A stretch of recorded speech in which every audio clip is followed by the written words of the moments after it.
This clip is brought to you by SaveWithConrad.com.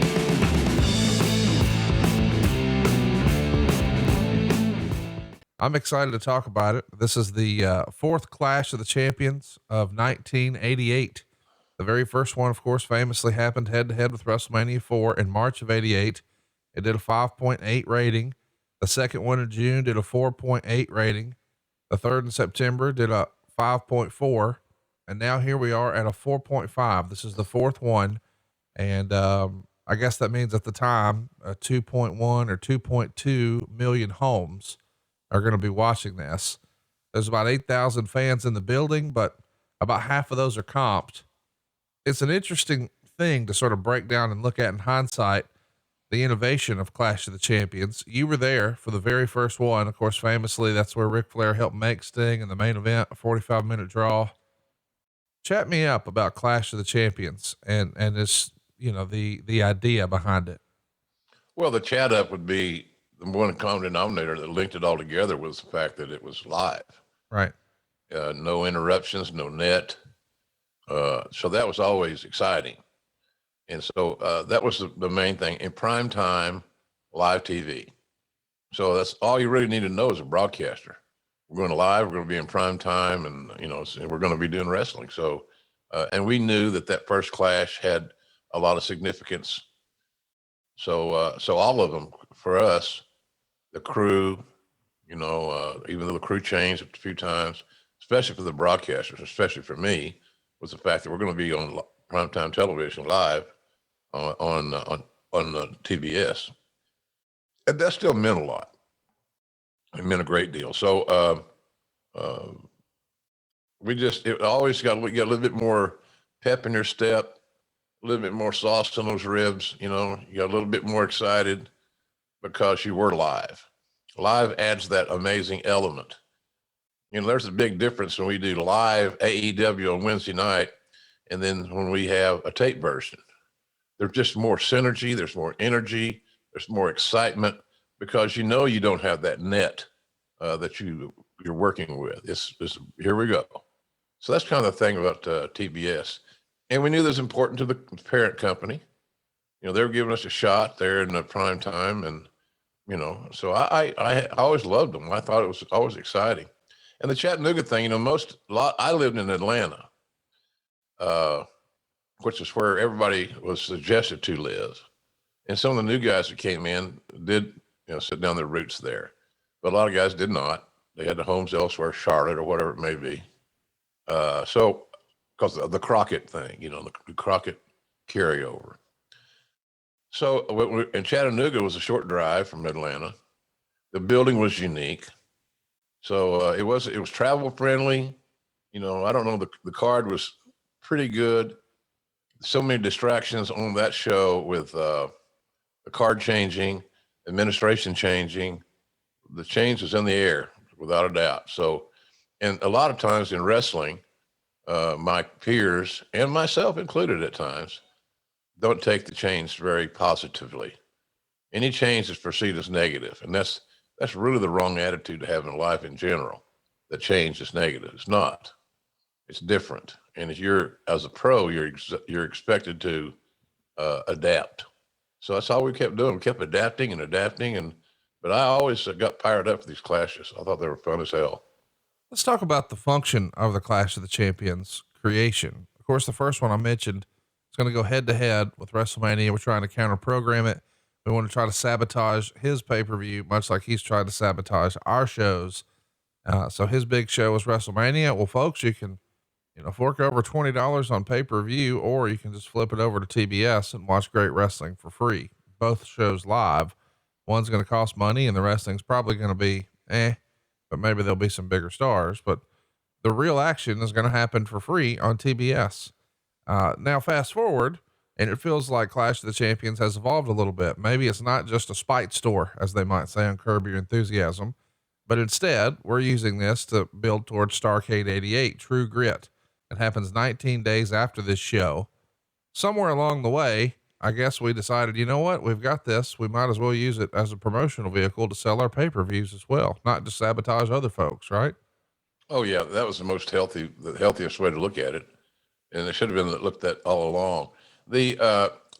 I believe, and I still believe it, that we as a team or a unit in TBS and the Crockett influences. Jimmy Crockett and his company did a lot of great things. There's no doubt. They did a great way. They had a great way of running a territory. When it was hot, they did well. Right. But I think we spent too much time, Conrad, on worrying about what Vince was doing and how we could block Vince and things that just were ridiculous to spend valuable man hours on and strategizing. And of course, they're going to say, well, if we hadn't done it, they were going to put us out of business. Well, look in the mirror. That's who's going to put your ass out of business.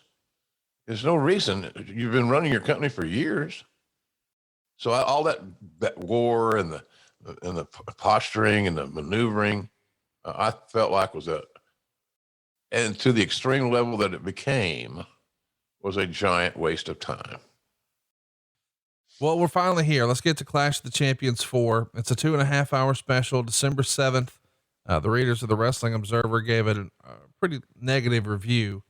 66.7% thumbs down, 13.3% thumbs in the middle, only 20% thumbs up.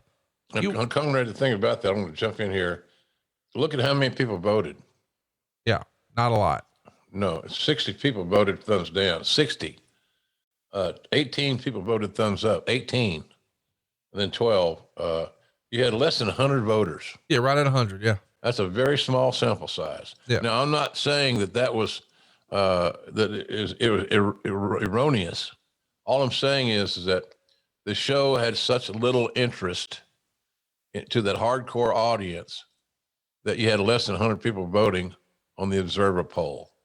And that's a little bit, I don't want to say embarrassing. It is kind of embarrassing, but nobody gave a shit about that show. The wrestling business in general was going through so many distractive phases that we'd taken our eye off while we all fell in love with it. There was too many outside the realm, the juice, the blade jobs, the commissions, all these things, the turbulence, the turmoil, the turnover. So I'm not denying that. I don't disagree with the poll, by the way, but I just was kind of shocked that it had such little participation. Yeah, that 90 people voted in it. You know, he always gives a margin of error, but still, a 90 person scale is not really a huge sample size. But you sort of agreed with it. You alluded to. You watched it back for the first time since the show happened. So, gosh, more than 30 years. What would you classify? Thumbs up, thumbs down, thumbs in the middle? Well, I thought the main event made it a thumbs up. Okay. But not by a significant margin. If we say this all the time, if you're going to go back and watch the show and you want to capsulize it, watch the closure, which is more often not what we say. It's not always what we say, but the tag match was really a good one. I thought it was really solid and worth watching again if I were a fan. I had not seen it because we got a lot of our audience is young. They don't have a clue how that main event went. So some of you are going to see it for the first time. Right. I saw it for the first time in 30 years. So, and enjoyed the hell out of it. So that's what I would say about that. But I give the show a thumbs up slightly, maybe a bent thumbs up, but a thumbs up nonetheless, thanks to the closure. Meltzer would say this was the lowest rate of the 4 clashes and also got the worst review from readers. And I personally also felt it was the worst of the 4 TBS specials. Actually, the lower rating was expected by TBS, which predicted a 4 rating because the show would compete against first run network programming for the first time, including hot shows like Head of the Class and the Wonder Years. This is something that we do need to address because what you're playing against is obviously a factor because you can't watch 2 things at once. This is pre-DVR. And sure, some people had the ability to throw a video cassette in there and press record, but still, but Bruce uses this almost as an excuse and he recognizes it as an excuse where he says, that this has existed in wrestling forever. Where they would say, oh man, they just opened that new gas station up. You can't compete with that. And Tracy Smothers would say, man, McDonald's is open 24/7 now. Who can beat McDonald's? So it's a funny sort of tongue in cheek excuse, but really and truly, if you want to watch the program, you're going to watch this instead of Head of the Class. If you choose Head of the Class, we didn't do a good job selling you on why you needed to watch, right? Yeah. Well, the end of the day, I said this many times as well. You got to provide the audience with what they want to see. If you don't provide what they want to see, they're not going to watch it. And, I think we were probably hanging our hat on, it's a live show. It's in prime time. And the main event was kind of star-studded without question. And by all expectation, the main event should deliver. And it did deliver. It just couldn't do it alone. And that's kind of where we were. It was I don't say it's a one-match show, but it's damn sure close to it. Go out of your way to see it. Let's talk about the ratings for a minute here. The opener, which was the Fantastics versus Ron Simmons and Eddie Gilbert, did a 3.7. Believe it or not, they got up to a 4.9 about halfway through Steve Williams and the Italian Stallion match, but then everybody left. They did come back for the main event. It's going to peak at a 5.1 or actually a 5.2. And Meltzer would say this was the first TBS special which didn't consistently build start to finish, with the idea being you start with a decent rating and the show continues to get bigger and better ratings as it progresses, leading to your strongest rating in the main event. That's not the case here. And Meltzer would say, as far as Jim Crockett's performance in his first big show as Booker, we did get 4 pinfalls in 5 matches, a plus from Dusty's more open-ended matches. The first match was excellently booked. The second match was a loser to begin with, made worse by them having to go so long that it was bad booking. Match number 3 was a mistake in even having it take place in the first place, and nobody, nor the participants, nor Crockett had a prayer in saving it. The fourth match was totally predictable, and the last match was the opposite of the third, and that it almost couldn't have been ruined unless they had atrocious booking. So there's lots to unpack here. This is a weird show because normally, for what we've seen, I don't know, going back to 83 with Jim Crockett Promotions, whatever we're seeing was Dusty's vision. And this is the first time we see Jim Crockett without Dusty. And it's not the best clash we ever saw. And he's going to be moved to the back of the bus, if you will, because Jim Hurd is stepping on this train in just a few weeks, and he's going to put together a booking committee, and this will look a lot different. This being sort of the only clash that Jim booked by himself is not exactly a glowing testament of what a great booker Jim was here in 88. Am I off I'm base not so on sure, that? Conrad, that he booked it by himself. I can't believe he had this relationship with Dusty and he didn't consult Dusty on this show. Right. Why wouldn't he? That's what he's used to doing. So you don't want to get too far from your comfort zone. But nonetheless, it was not a successful effort. I mean, there were several people that could have been asked about, this show that would have told him, well, too much time here, not enough time there, don't need the DQ, all that type thing. If you really want the Road Warriors to be heels, then have them go over with a heel finish. You don't need a 17-minute opener or whatever the hell it was. Just don't need that. So, and the only thing you got in your back pocket that's really going to be good is the fact that we got those 4 cats in that main event that's going off the air, and that'll work.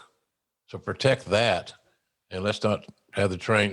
The train got derailed, like you said. The ratings don't lie. Right. People, they started listening, they started watching, and then all of a sudden, in that marathon with the Dr. Death and the underneath guy, Italian Stallion, they said, shit, this is just a longer version of a TBS TV match. I know we're on TBS. I know it's on TV. I get that. But it was like a weekly show match. Right. And that should not have been the case in this deal. And I never did really understand why the Italian Stallion was in that role. Like you said earlier, Conrad, if you're going to use the Italian Stallion, then you should use him in a 5-minute piece of business. That's plenty. 5-minute bell to bell. Let Doc show his power, his ruthless aggression, and all that good shit. But the way it was booked was just never going to get anybody over. And what it did is it encouraged the audience to change their channels. And that's not cool ever. Hey, it's Conrad Thompson. Thanks for checking out the podcast here on YouTube. Be sure to hit the subscribe button and the notifications bell so you get a notice anytime we upload some new content. And go save yourself some money right now. If you're in a 30-year loan or you have credit card debt, it's not a matter of if I can save you money. It's a matter of how much. Find out right now for free at SaveWithConrad.com.